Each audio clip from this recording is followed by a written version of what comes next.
Bom, primeiro, já queria de antemão elogiar a Joyce pela importância, né, assim, desse relato e a força, né, e a dureza, mas a importância desse relato. Espero poder contribuir um pouquinho nesse sentido em relação à questão das vidas invisíveis, né, como a gente está aqui pensando.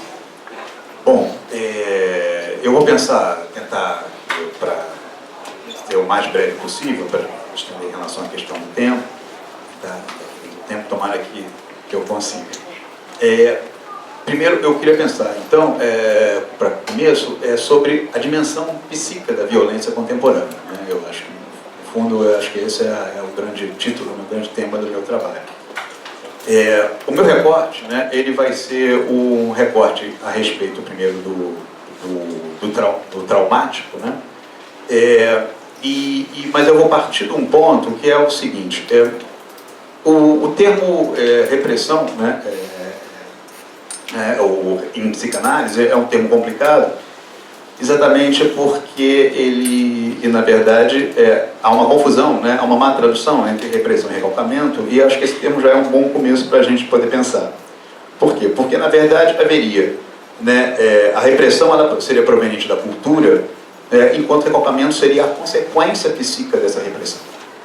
Então, eu já queria frisar de antemão de que a psicanálise nasce, né, essa é uma leitura que eu quero partilhar, exatamente, né, de uma dimensão de transbordamento, né, a partir de uma repressão oriunda da cultura.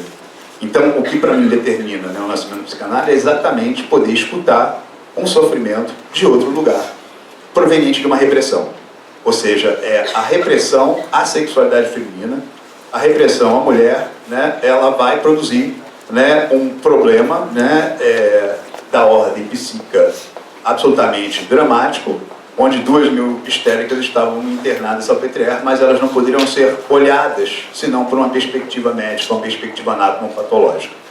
E a psicanálise nasce exatamente de poder escutar aquela repressão e a consequência daquela repressão, a consequência daquela violência psicicamente, e poder olhar e ouvir de outro lugar, dar um outro sentido. Então essa é a questão, ou seja, então, na verdade, a psicanálise nasce exatamente podendo, né, escutar, né, uma consequência de uma repressão que não é assumida como repressão. Esse talvez seja um primeiro ponto para pensar de que a grande questão, né, contemporânea é exatamente as formas de violência que elas não são assumidas como tais. E esse é o caminho que eu vou querer tentar trilhar com vocês. Isso acho que é importante frisar, porque eu queria já frisar que uma coisa seria, por exemplo, o sofrimento histérico no início da psicanálise, com o seu transbordamento, com a sua magnitude. Ele é totalmente distinto do que depois vai se tornar, por exemplo, uma economia do desejo, um funcionamento histérico, obsessivo e tantos outros. Ou seja, essa dimensão de transbordamento, que era radical, né, onde era impeditivo à vida, era um índice para uma violência proveniente da cultura que não era assumida como tal. E esse é o ponto fundamental, né, que eu queria começar a partilhar com vocês, né?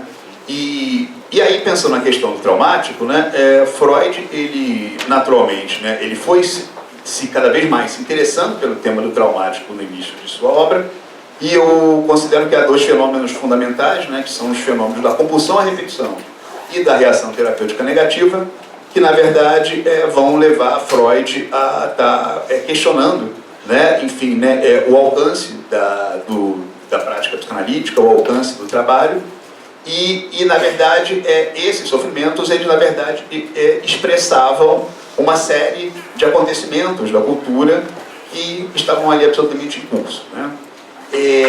Então, eu acho que essa dimensão do excesso, né, enfim, ela está absolutamente ligada, né, a uma série de fenômenos da cultura, como as guerras, como as violências. Então, é indissociável determinados impasses clínicos e experiências de violências que naquela época elas tiveram foram expressões, né, enfim, de uma violência até então, né, não admitida, como as guerras, né, uma violência, né, como disse Robert Montt, de uma violência total.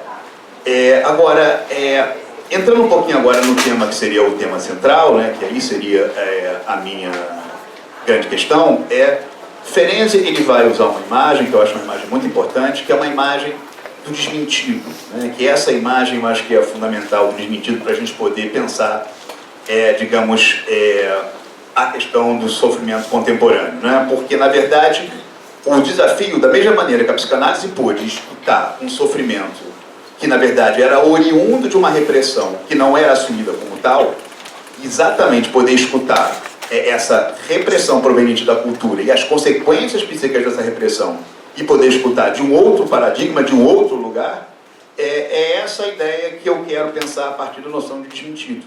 Ou seja, a ideia do desmentido do Ferenczi é uma violência que não ela é assumida como violência. E por isso ela vai ter a sua dimensão traumática, né? Então é importante sempre frisar de que para Ferenczi o desmentido ele sempre tem uma lógica triangular, mas não triangular no sentido edípico, como a gente está acostumado a pensar, mas triangular no sentido de que há uma desautorização da violência vivida. Então, ou seja, a violência se torna traumática exatamente quando, diante de uma experiência de violência, o vulnerável recorre a um outro para dar um sentido àquela violência. E aquele outro diz, nada aconteceu, não houve nada. E aí sim a dor se torna trauma. E vai sim causar efeitos terríveis na vida psíquica e que vai produzir o que ele vai chamar da identificação com o agressor. Ou seja, eu sou culpado pela violência que eu sofri. E acho que no mundo contemporâneo, essa ideia da identificação com o agressor é fundamental, né, para a gente poder pensar a clínica. Ou seja, termos como bullying, racismo, etarismo, várias modalidades de transfobia, várias modalidades de violência, elas são termos que são fundamentais serem tratados como operadores clínicos. Porque na hora que esses termos eles são utilizados, algo da violência pode ser chamado de violência, algo da opressão pode ser chamado de opressão, ou seja, se dá um sentido à violência. E dando sentido à violência, essa possa caminhar em alguma gradação, em algum nível para, né, digamos, um estatuto menos deletério, menos traumático, né? E esse seria a ética do analista contemporâneo e como esses termos são fundamentais, porque esses termos são exatamente os termos que permitem que a violência deixe de ter estatuto de desmentido, ou seja, violências que passam com esses termos a serem autorizadas e com isso há uma possibilidade de sentido para essa violência e os efeitos desta violência na Constituição. Então esse é um ponto, acho que fundamental que eu queria frisar. E aí entrando um pouquinho, né, mais uma articulação contemporânea, que para mim tem sido muito importante atualmente, é a questão, eu vou para uma autora, né, que acho que é fundamental, que é a Butler, né, que ela vai falar exatamente sobre que o próprio pensamento freudiano, como todo pensamento, ele vai ser tributário de uma época, para que ele mantenha o seu vigor, para que ele se mantenha a sua atualidade, é preciso pensar o quanto certas maneiras de se pensar a psicanálise, maneiras de se pensar o sujeito em psicanálise, elas são marcadas por construções culturais que não são tratadas como construções culturais, e sim são tratadas como natureza do psiquismo, natureza da neurose, constituição, enquanto isso não for tratado como, né, digamos, construções culturais, o efeito traumático, o efeito desmentido, como continuar operando e vai fazer com que o próprio analista, ele muitas vezes possa estar a serviço, né, de certas opressões, ao invés de colaborar para libertar seus analisandos dessas opressões. Então ela vai colocar uma frase que eu acho importantíssima, que ela coloca, não é primordialmente o desejo heterossexual pela mãe que deve ser punido e suprimido, mas é o investimento homossexual que deve ser subordinado a uma heterossexualidade culturalmente sancionada. Então, com isso, a questão que está é que antes da interdição, né, ao incesto, há uma interdição a outras modalidades de amor, outras possibilidades eróticas. E que essa possibilidade, ou essa interdição, ela não é assumida enquanto interdição, e por isso vai ter um estatuto de desmentido. Né? E ela vai falar uma imagem que eu acho preciosa, chamada melancolia do gênero, né? Que ela coloca. A recusa do investimento do desejo e o objetivo homossexual, conjuntamente, recusa esta tanto impingida pelo tabu social, como apropriada pelos estágios de desenvolvimento, resulta numa estrutura melancólica, que efetivamente encerre esse objetivo e esse objeto no espaço corporal. O cripta, estabelecido por uma negação permanente. Tentando explicar essa imagem, ou seja, é tudo aquilo que é negado e não é assumido como negação, tudo aquilo que é reprimido e não é assumido como repressão, vai produzir um efeito traumático no próprio corpo, enquanto um elemento da ordem do real no corpo, do traumático no corpo, e que, na verdade, é fundamental que nós possamos, então, caminhar rumo à nomeação dessas opressões, e se desvencilhando de signos como natureza, signos como constituição psíquica, mas construções sociais que têm que ser tratadas como construções sociais e com suas doses de opressão e violência. Um outro autor que eu acho fundamental nesse sentido também, que eu acho que é importante frisar, que é Paul Preciado, tem um livro maravilhoso dele chamado Eu Sou o Monstro que Vos Fala, que ele vai exatamente denunciar um certo tipo de maneira de poder conceber a psicanálise, que seria, na verdade, uma maneira de conceber onde o psicanalista, ao invés de ser um agente rumo a uma liberdade, ele vai ser uma espécie de agente normativo. E ele vai dizer o quanto ele, enquanto um analisando não binário, ele foi muitas vezes patologizado exatamente por não estar funcionando de uma lógica binária tradicional da cultura. E ele vai falar, vai ter imagens belíssimas nas quais ele vai exatamente estar tratando, assim, de que ele vai estar abordando, ele vai estar citando várias ideias, nas quais, várias situações das quais ele vai ser olhado como o seu ético está incompleto, você falhou no seu processo identificatório, ou seja, várias patologizações apenas por ele portar um funcionamento que não orientado por uma lógica binária do gênero. Então ele cita, por exemplo, um texto que é da Catherine Milot, por exemplo, que eu acho ele cita um artigo da Catherine Milot nesse livro, Eu Sou o Monstro que Vos Fala, fala da Catherine Milot: todo o processo de transição de gênero seria uma tentativa desesperada e psicótica de ultrapassar os limites da realidade e da diferença sexual. Então vocês vejam, ou seja, essa problemática, essa fala. Há um texto muito interessante da Jo Gondar também, chamado Psicanálise e Normatividade, onde há todo um conjunto de vários psicanalistas que vão ser contra a adoção de crianças por pais homossexuais. E uma das falas, Charles Millman,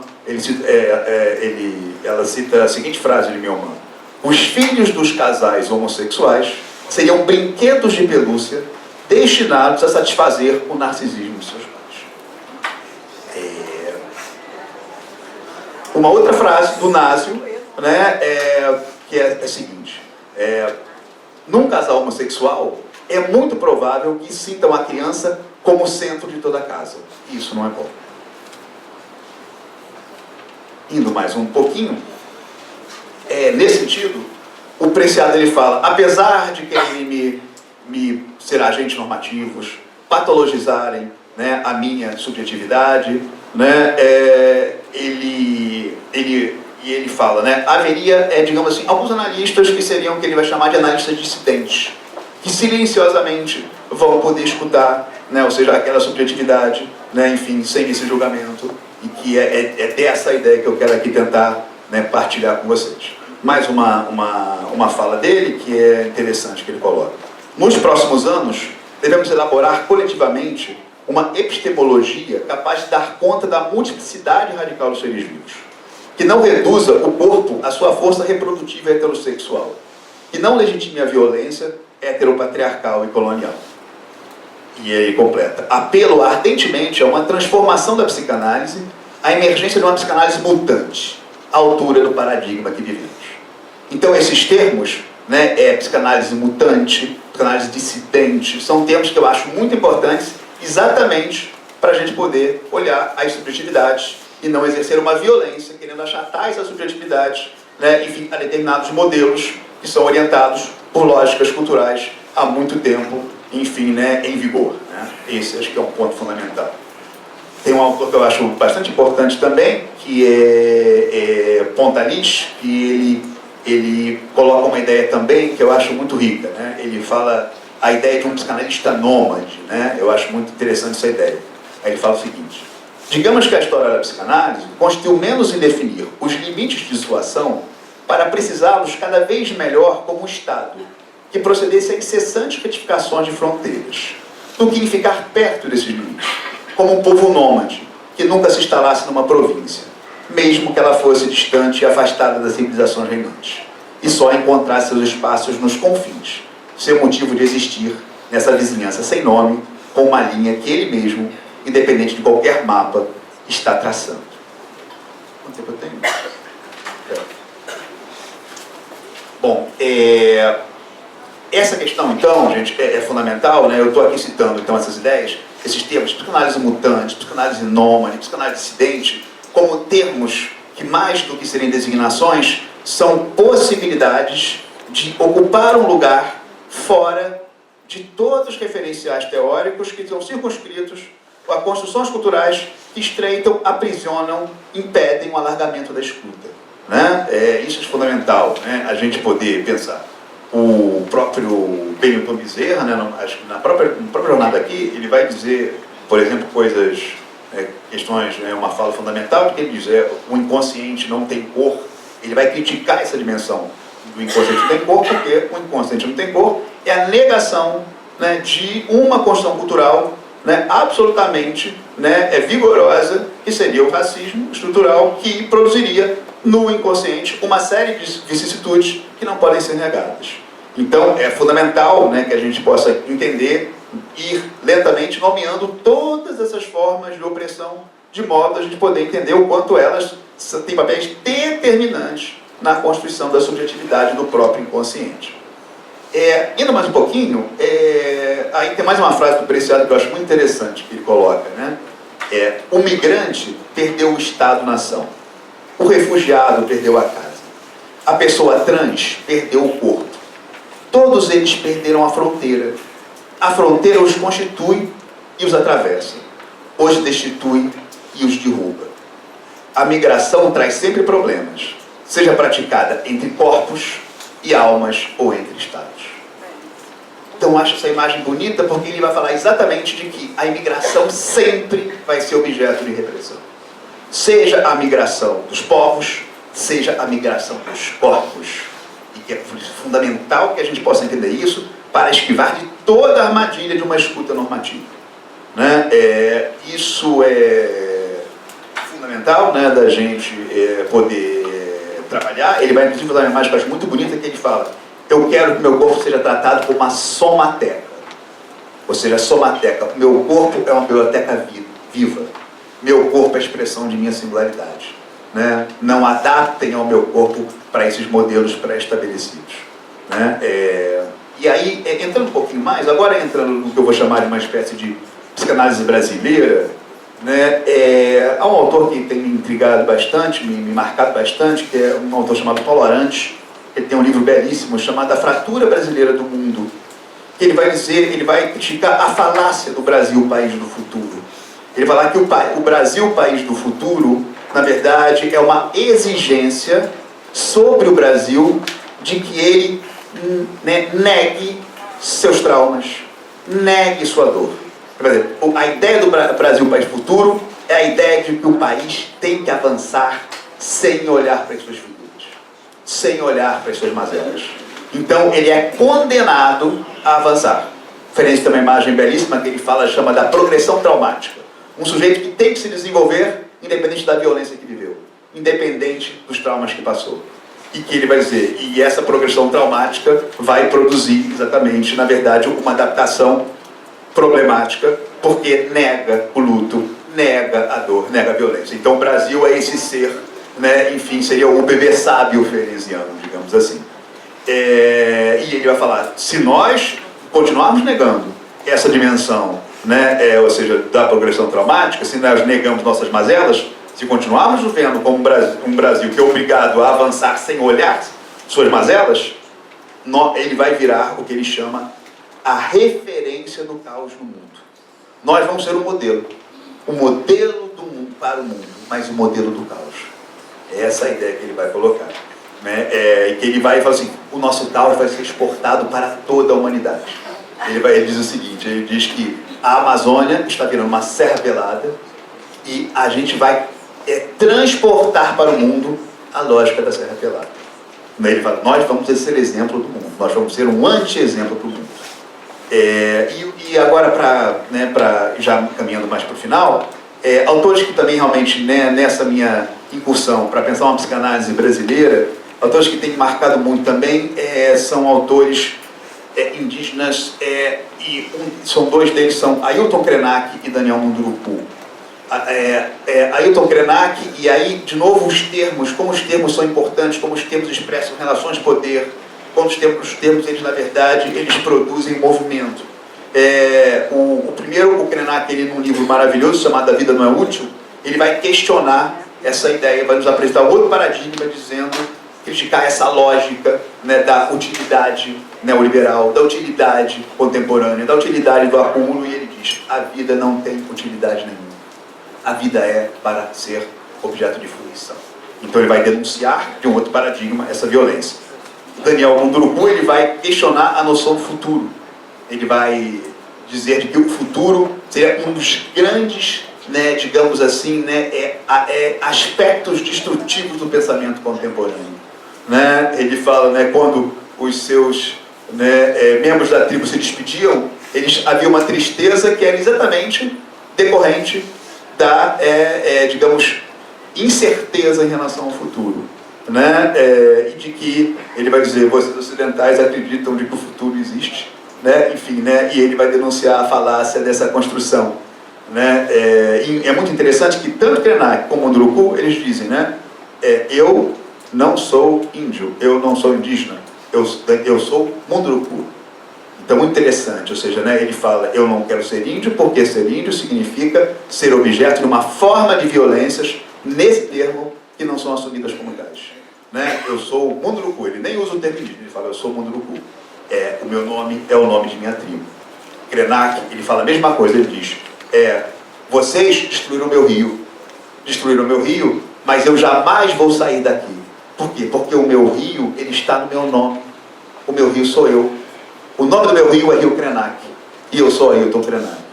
Então acho que são imagens belíssimas para a gente poder pensar em várias modalidades de violência, podendo ser denominadas como violência, e que, se não forem denominadas, vão ter essa dimensão traumática. E para completar, eu acho que essa é a minha, né, só uma reflexão breve, para não me avançar aqui, pensando mais nessa teoria clínica, né, que eu acho que essa é a minha última grande questão. A teoria clínica, que eu estou chamando aqui como a teoria clínica, eu vou pensar uma ideia cara à Ferenczi, que inclusive é sempre bom frisar, minha relação com o pensamento do Ferenczi, é porque o Ferenczi sempre foi o lado do oprimido, o lado fraco da corda, inclusive em sua própria história, no movimento psicanalítico, né, foi objeto de uma exclusão do próprio pensamento psicanalítico durante décadas, e ele sempre se interessou por essa lógica do oprimido. Então, tem um termo, né, uma imagem, referência importante, que é a linguagem da paixão, a linguagem da ternura, muita gente já deve ter ouvido falar sobre essa ideia, mas eu queria poder apresentar um sentido um pouco diferente do que muitas vezes se difunde, que é se significa, se qualifica a ideia da paixão como a lógica do adulto e a ideia da ternura como a lógica da criança. Eu quero apresentar um outro sentido completamente diferente, que a paixão, ao invés de ser a linguagem do adulto, a paixão é a linguagem da passionalidade. É a lógica de um sujeito tomado pelas suas paixões. E quando eu sou tomado pelas minhas paixões, eu não olho o outro, eu não enxergo o outro. Então a gente poderia pensar que, numa certa visada, a lógica da paixão é a lógica da não alteridade, é a lógica da cegueira, é a lógica da pulsão de morte, a gente poderia dizer assim. Né? Enquanto a ternura é uma experiência de vulnerabilidade partilhada.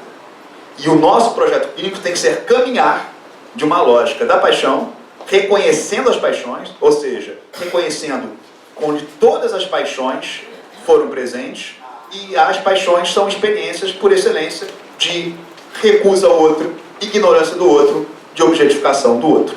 Então, um adulto apaixonado, ele vai exercer uma série de violências, né, sobre aquele outro vulnerável.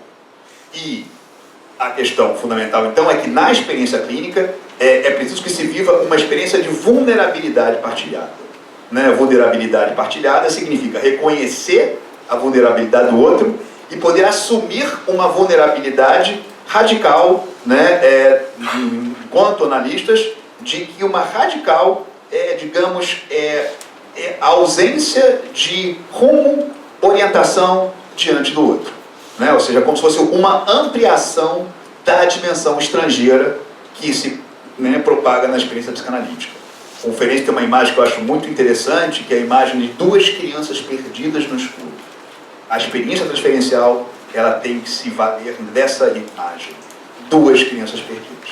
Duas crianças perdidas, que não significa que há indiferenciação, não significa que não há analista, que não há analisando, mas que é preciso que se esteja perdido, é preciso que se esteja sem rumo, para que de alguma maneira possa se aproximar dessa dimensão de vulnerabilidade, dessa dimensão de opressão, né, que na experiência clínica. Gente, é isso. Muito obrigado.